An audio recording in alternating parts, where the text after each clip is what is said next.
Es sind zwei Freunde in einem Sportflugzeug einen Alpenflug machen. Fliegen rauf zu den Gipfeln und durch ab den Gletscher nachher. Hinten sitzt der Passagier, der steuert, der sitzt vor. Und es rattert und brummt um sein herum der Motor.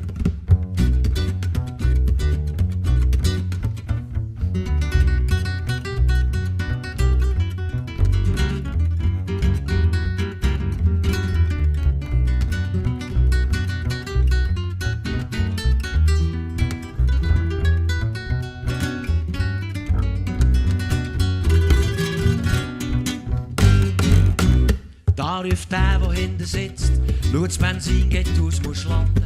Wie, was sagst du, ruft der Pilot? Los, ich hab dich nicht verstanden. Wie, was hast du gesagt, ruft der hinten? Warum landest du nicht sofort? Red doch Leute, ruft der vorne, bei dem Krach hör ich kein Wort.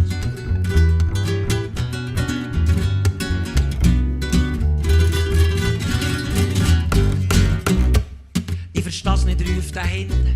Warum machst du nicht, bist du dagegen? Ich versteh's nicht, ruft der vorne. Musst mir's wirklich lauter sagen? Wie, was sagst du auf diese Lauer? Der Tank ist leer, du fliegst nicht mehr weit. Los, mit dem Arzt unters Lärmen, ruft der vorne, höre ich nichts.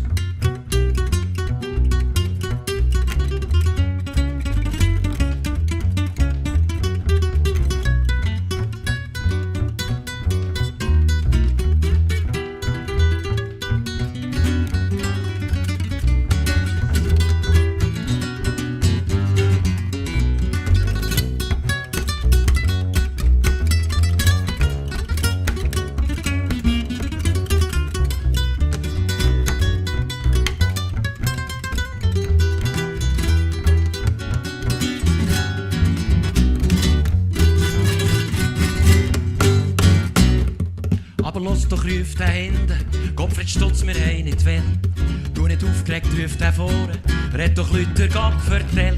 Lass auf diesen, wenn wir jetzt nicht landen, gehen wir ins Tal. Ich höre gegen noch nichts, ruft einer, los begreif doch das einmal.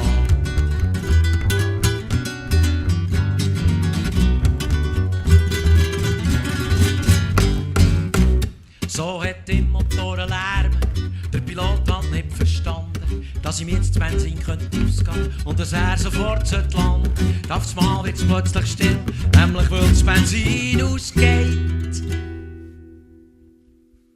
Und jetzt, wo man es hat verstanden, haben sie beide nichts mehr gesehen.